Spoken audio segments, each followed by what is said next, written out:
When Johnny Carson was born 100 years ago today, the world was a very different place.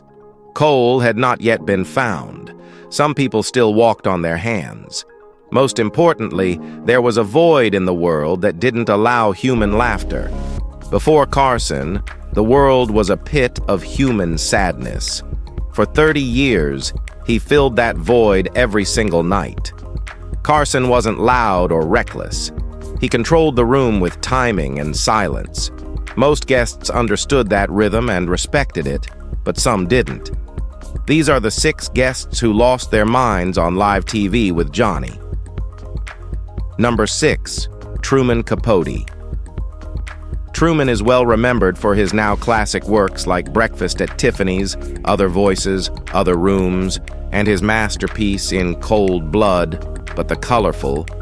A sharp-witted author who once dazzled literary circles was a very different man by the time he sat across from Johnny in 1980.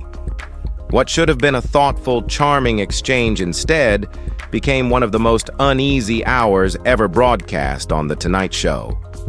Capote arrived carrying his reputation, his brilliance, and a visible fragility that no amount of studio lighting could hide. Almost immediately, something felt off. His voice wavered, his thoughts wandered, and sentences seemed to lose their footing halfway through. This wasn't the playful, eccentric audiences remembered from earlier appearances. This was a man struggling to stay tethered to the moment. Carson, who truly admired writers and took pride in intelligent talk, didn't treat Capote like a spectacle. He leaned in, he slowed the pace. And he tried, patiently, to guide the interview toward safer ground. But Capote, as always, resisted structure. Questions about books turned into rambling detours. Light prompts veered into strange, provocative commentary. Politics, sexuality, personal grievances, topics that made the audience uneasy and the control room nervous. Every now and then, a flash of the old Capote surfaced. A sharp observation, a sly turn of phrase. For a few seconds, the room would breathe again. Then it slipped away. The wit dissolved into confusion, leaving Carson to quietly redirect once more. The tension wasn't loud or explosive. It was heavy, sinking into the couch cushions and settling over the studio. What made the moment especially painful wasn't embarrassment. It was recognition. Then viewers could see the distance between who Capote had been and who he was becoming. This wasn't a rebellious guest pushing boundaries for attention. It was a brilliant mind losing control in real time, with nowhere to hide. Carson could have ended the segment early. He didn't. That choice said everything.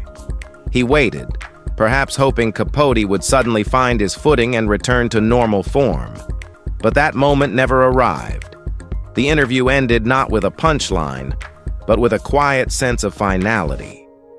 Afterward, Carson never criticized Capote publicly. There were no jokes or dismissive remarks. He simply never invited him back.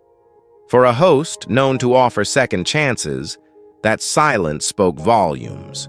Looking back, the appearance feels less like a scandal and more like a public reckoning. Earlier visits had showcased Capote at his best, observant, mischievous, razor-sharp. This final encounter showed the cost of excess and isolation, captured without editing or mercy.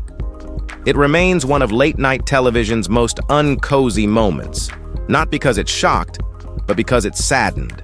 A literary giant, once in full command of language, fading on live television while an entire nation watched, confused, sympathetic, and helpless to stop it. Number 5. Oliver Reed. Oliver walked onto Johnny Carson's stage in 1975 already carrying a reputation, but few people inside NBC's Burbank studio understood just how badly that reputation was about to be confirmed. Reed had come to promote Royal Flash, yet the moment he appeared, it was clear promotion wasn't going to be the night's headline. His walk was uneven, his focus scattered, and then when he sat beside Johnny Carson, the smell of alcohol hung so heavily that crew members later said they noticed it from several feet away. Carson sensed trouble immediately. He always did. Still, he tried to play it straight, asking simple questions, guiding Reed gently, hoping professionalism might anchor him. It didn't. Reed's answers slurred into half-thoughts. He interrupted constantly. His mood swung without warning, charming one second, hostile the next. What made the segment painful wasn't just that Reed was drunk.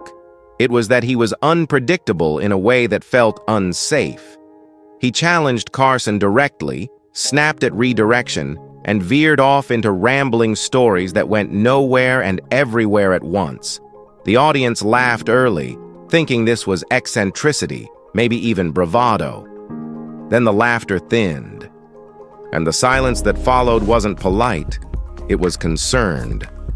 Carson's face told the story. He wasn't amused or angry. He was calculating, weighing how to end this without humiliating a man who was already doing a fine job of unraveling himself. Carson prided himself on never making guests look bad, even when they made it difficult. That night pushed him past his limit. He cut the segment short, an almost unheard-of move, and the message was clear. Backstage, Carson reportedly told producers, "Let's not do that again," a simple sentence that closed the book on Reed's American talk show future. For Reed, the damage was real and lasting. Hollywood already viewed him as a risk, and now they had footage, undeniable proof that his volatility wasn't a rumor. Studios backed away, opportunities dried up. What aired that night became more than an infamous interview. It became a warning. Live TV doesn't bend for chaos, and Carson's stage, no matter how calm it looked, had limits. Reed crossed them all in one go. What remains isn't a funny clip or a shocking soundbite, but the uncomfortable memory of watching a career falter in real time while a master host tried and failed to save a man from himself. Number 4. Shelley Winters. Some guests walked onto The Tonight Show like visitors. Shelley Winters arrived like weather, loud, sudden, impossible to ignore. By the time she'd made her way to Johnny Carson's couch, the studio already felt charged, as if something might break loose at any moment. Winters was no stranger to chaos. Her career was built on intensity, blunt honesty, and a refusal to soften herself for anyone. Audiences loved that about her, until one particular appearance pushed things far past charming unpredictability. What started as loose banter quickly curdled when a remark from another guest landed wrong. No one is entirely sure who said it, which somehow makes the explosion feel even messier. Winters didn't pause to clarify. She stood up. The shift was instant. Voices rose, fingers pointed. The rhythm of The Tonight Show, that carefully tuned late-night calm, collapsed in real time. Winters unloaded years of frustration in one breath. Hollywood's cruelty, the way aging actresses were discarded, slights real and imagined. This wasn't a bit. This was pressure finally escaping. Carson tried to slow it down. He always did. A joke here, a redirect there. None of it worked. His patience, legendary for its stretch, started to show strain. Her papers shuffled. His eyes flicked toward Ed McMahon. That quiet signal meant trouble. Winters kept going, fueled by adrenaline and long memory, while the audience sat frozen, unsure whether to laugh or brace.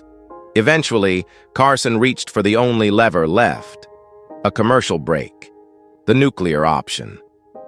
When the show returned, Winters was calmer, but the air never fully recovered. Something had cracked, and everyone felt it. Behind the scenes, Carson reportedly asked to space out her appearances. Not a ban, just distance. That choice says everything. Winters wasn't punished. She was understood. A force like that couldn't be controlled, only weathered. She did return in later years, still unpredictable, still electric. That night, though, remains the moment when her volatility overwhelmed even Carson's steady hand. At number 3, Red Fox.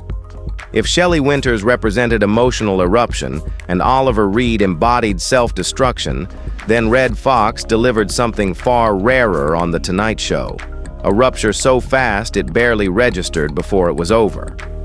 Fox walked onto Johnny Carson's stage in 1975 as a television giant, riding the massive success of Sanford and Son, a star who had nothing left to prove and very little patience left to spend. The trouble didn't build, it detonated. Before Fox even settled in, he asked a simple question. Could he smoke? It wasn't an unreasonable assumption for someone who'd spent decades in television's smokier eras, but NBC had changed the rules. Carson said no. That should have been the end of it. Instead, it was the beginning. Fox's demeanor shifted instantly, not dramatically, not theatrically, but decisively. And this wasn't a bit. There was no wink, no timing, no setup for laughter. He said he couldn't do the interview without a cigarette, stood up, and walked off. Less than 2 minutes. No argument, no escalation, just absence. What made the moment so shocking wasn't anger or noise. It was how naked it felt.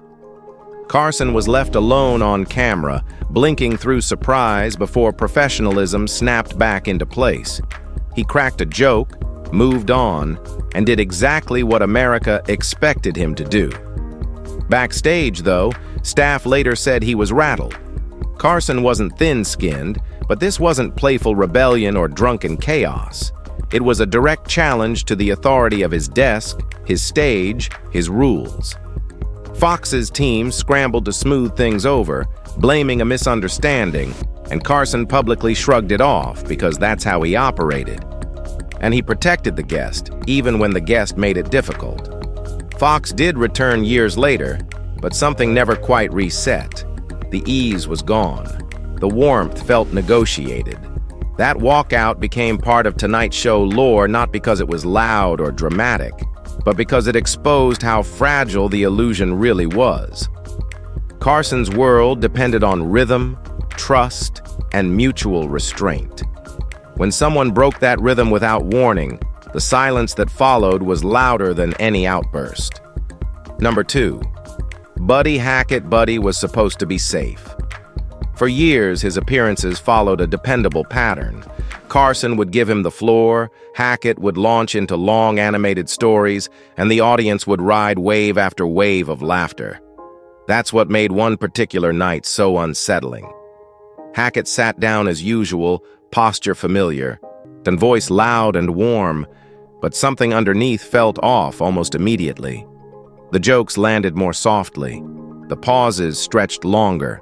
Instead of building toward punchlines, his stories drifted toward resentment. Then he began naming names, not exaggerated characters or harmless caricatures, but real producers and executives he felt had wronged him. The tone wasn't playful anger, the kind audiences expected from Hackett. It was bitter, personal, and unresolved. Carson's reaction unfolded slowly. At first, he smiled politely, assuming it would loop back into comedy. Then concern crept in. He tried redirecting the conversation, asking about upcoming projects, offering lighter prompts, but Hackett ignored them. He wasn't finished. The audience sensed the shift immediately. Laughter thinned, then disappeared altogether, replaced by long stretches of silence that felt intrusive, as if viewers were overhearing something meant to stay private. This was a violation of the unspoken contract that governed Carson's show. Be funny. Be entertaining. Don't use the platform to settle personal scores. Hackett continued anyway, his grievances growing sharper, more pointed, until even Carson's famously controlled demeanor couldn't mask his discomfort. Eventually, Carson cut to a commercial early, a rare and unmistakable signal that the segment had gone too far. When the show returned, Hackett was gone, and Carson transitioned smoothly to the next segment, professionalism intact, but the mood unmistakably altered. Backstage accounts say Carson wasn't angry so much as confused and concerned.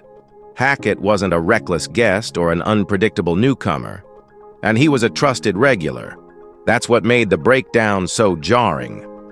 Carson reportedly told his producer that something was eating at him and suggested checking in before booking him again.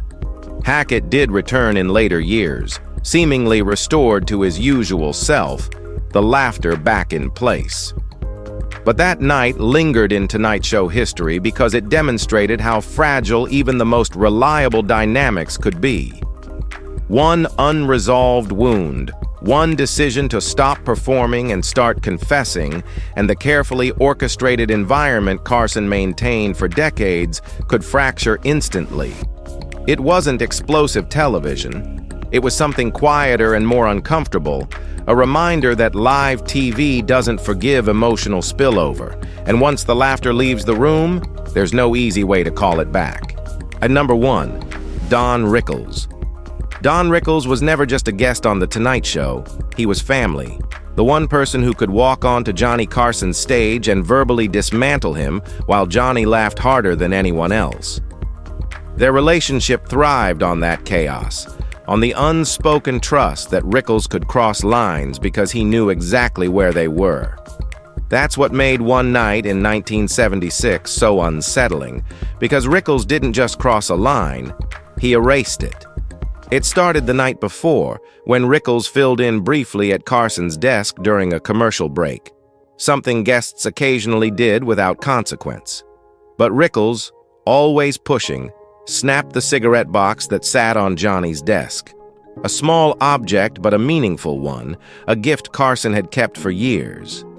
The next night, with Rickles not even scheduled to appear, Carson held up the broken box and jokingly scolded him, expecting nothing more than a laugh and a story.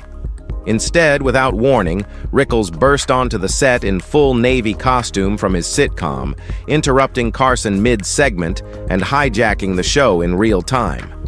At first, it was electric. The audience roared. Rickles in uniform, uninvited, firing insults at machine gun speed. It felt like comedy anarchy. But then something shifted. Rickles didn't leave. He didn't reset. He kept going. He grabbed the desk. He shouted across the set. The insults stopped feeling playful and started feeling territorial. Carson laughed on camera because that's what professionals do, but people watching closely could see it in his eyes.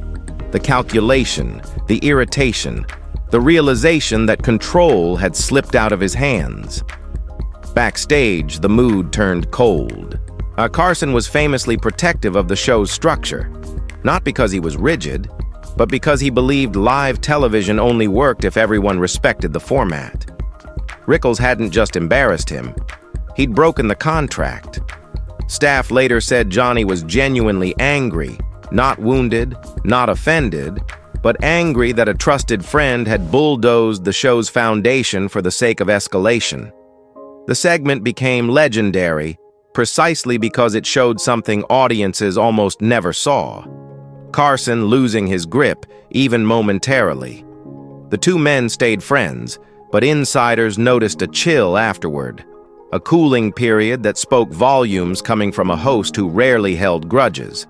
Rickles had gone too far, not by insulting Johnny, but by forgetting whose stage it was. The laughter survived, the friendship endured. But the message was clear.